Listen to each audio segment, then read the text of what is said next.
శ్రీమాత్రే నమః. అందరికీ నమస్కారం. ఒక మంచి వీడియోతోటి మీ ముందుకొస్తున్నాను. కొద్దిగా సపోర్ట్ ఇవ్వండి. మొహరం పీర్ల పండుగ గురించి వీడియో చేస్తున్నాను. స్కిప్ మాత్రం చేయవద్దు. ఈ పండుగ ప్రాముఖ్యత గురించి చెప్తాను. సరే మరి వీడియోలోకి వెళ్దామా?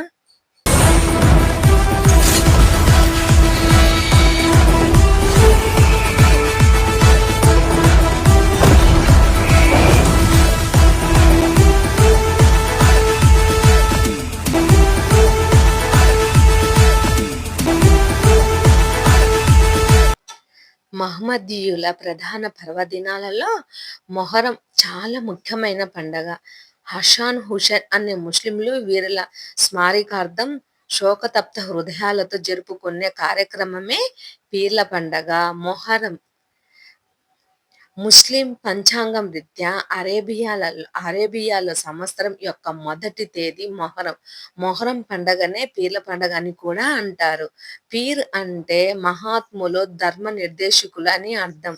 ధర్మయుద్ధంలో ప్రాణాలు కోల్పోయిన వీరులకు ప్రతీకగా హస్తాకృతి కలిగిన రూపాలను తయారు చేసి వాటిని అలంకరించి ఊరేగించి పూజించే వాటినే పీర్లు అని కూడా పిలుస్తారు. మహమ్మదీయులు మహమ్మద్ ప్రవక్త నిర్యాణం చెందిన తర్వాత ఖలీఫాలైన నలుగురిలో మత కలహాలు దృష్ట్యా హత్య గావించబడిన ఆయన పెద్ద కుమారుడు హషాన్ ఖలీఫా కాగా, విష ప్రయోగం వలన అతి త్వరిత కాలంలోనే పదవి త్యాగం చేయవలసి వచ్చింది. ఆ తర్వాత రెండవ కుమారుడైన హుసేన్ ఖలీఫా కావలసి ఉండగా ము అని యా అనే పీఠాధిపతి కుమారుడైన యాజిద్ తాను ఖలీఫాని ప్రకటించుకున్నాడు. కుఫా నగర వాసులు యాజిద్ దేశం నుంచి కాపాడమని హుసేనును అందరం బలపరుచుకోమని కోరుతున్నట్లు బూటకపు వర్తమానం పంపడం జరిగింది. హుటాహుటాని హుసేను కుఫాకు రాగా ఆయనకు సహకరించే వారు ఎవ్వరు కనిపించలేదు. జరిగిన మోసం గమనించిన హుసేన్ నదీ తీరాన గర్బల మైదానంలో విడిచి చేసి ఉండగా యాజిద్ సైన్యం ఆయనపై పడింది. శత్రు బలం 4,000కు పైగా ఉండగా ఆయన బలం కేవలం 2 అశ్వికులు 40 మంది కాల్చడం కావడం వల్ల నిరాశ చెందిన హుసేన్ తన అనుచరులను వెళ్లిపోయి ప్రాణాలు కాపాడుకోమని, తన కొరకు బలి కావద్దని కోరాడు. కానీ వారు ఆ సంకట స్థితిలో హుసేన్ను వదిలి వెళ్ళటానికి సమ్మతించలేదు. ఆ ధర్మయుద్ధంలో హుసేన్ అనుచరులు అంతమొందగా ఆయన కుమారుడు నిరాశ్రులై రణరంగంలో నిలిచారు. చివరకు కుమారుడు కూడా ఒక్కడు దురాగతను బాణఘాతానికి ఆహుతి కావడం జరిగింది. కుమారుణ్ణి శవాన్ని నేలపై నుంచి ఆ విషాదం భరించే నిగ్రహ శక్తిని తనకు ప్రసాదించమని హుసేన్ భగవంతుని వేడుకొని దప్పికగొని నీరు త్రాగడానికి ముందుగా వంగగా బాణం వంచి ఆయన నోటిని గుచ్చుకొని ప్రాణాలను బలి చేసుకున్నాడు. ఆ యుద్ధంలో హుసేన్ దారుణ మరణాన్ని స్మరించుకొని తెచ్చుకొని సంతాపాన్ని ప్రకటించేందుకు నిర్దేశితమైన ముస్లిం పర్వదినంగా మొహరం నిలిచిపోయిందని రంజని గారు ఆంధ్రజ్యోతిలో వివరించారు.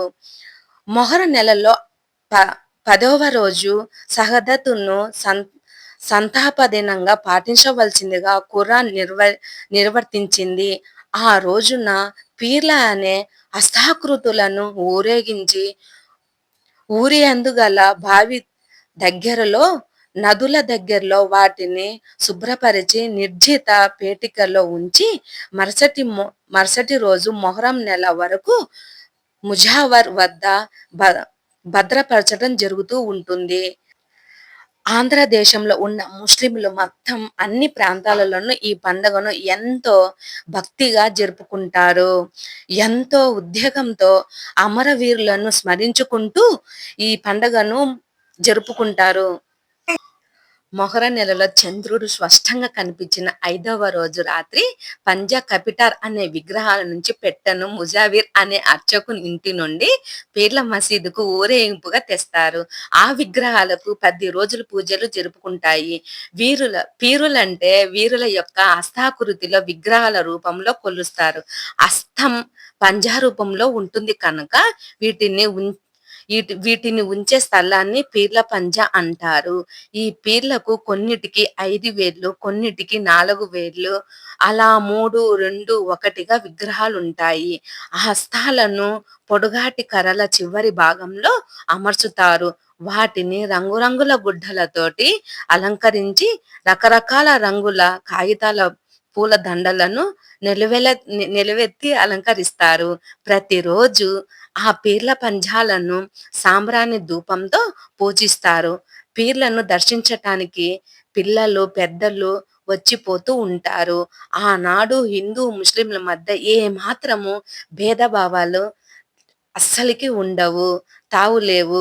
తావు లేకుండా సామరస్యంగా పూర్వకంగా పూజించుకుంటారు. పీర్లను మసీదు నుండి బయటికి తీసి విచార వదనాలతో, సన్నాయి మేళంతో శోకగానం చేస్తూ ఊరంతా ఊరేగింపులు బయలుదేరుతారు.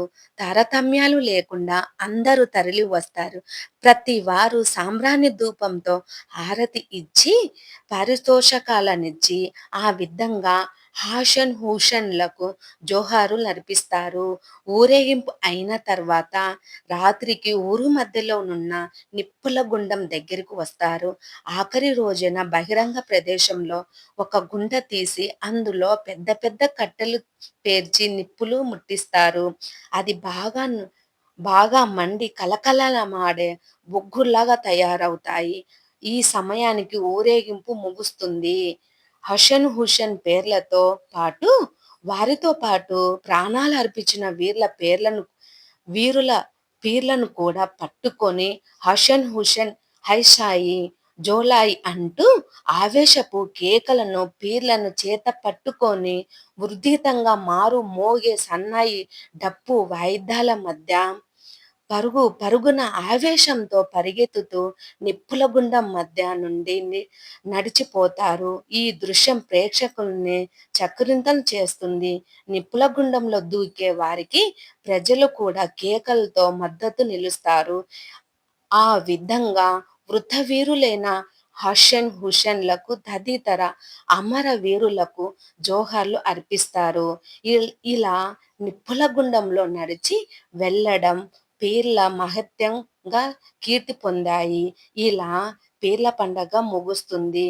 ఆ రోజున అందరూ కొత్త బట్టలు ధరిస్తారు. పలావు మొదలైన మాంసాన్ని భుజిస్తారు. అలా ఆనందంతో పాలు పంచుకోవటానికి ఆత్మీయులైన హిందువులను కూడా విందుకు ఆహ్వానిస్తారు. అలా హిందూ ముస్లిం సామరస్యానికి దోహదం చేస్తారు. ఇలా ముగుస్తుంది పీర్ల పండగ. ఈ పండగలో అనేక మంది మొహరం గీతాలు కూడా పాడుతారు. సో ఫ్రెండ్స్, నిజంగా నాకు ఇంతవరకు ఈ కథ తెలియదు. ఈ కథ చదువుతుంటేనే నాకు ఒళ్ళంతా పులకరించిపోతుంది. మా ఊర్లో కూడా చాలా ఘనంగా పీర్ల పండగ నిర్వహించారండి. కానీ పీర్ల పండగ అంటే అస్సలు తెలియదు. ఈరోజు హసన్ హుషాన్ల గురించి నిజంగా తెలుసుకున్నందుకు చాలా చాలా సంతోషంగా ఉంది. వారి గురించి స్మరించుకుంటూ శ్రీమాత్రే నమః. నమస్తే.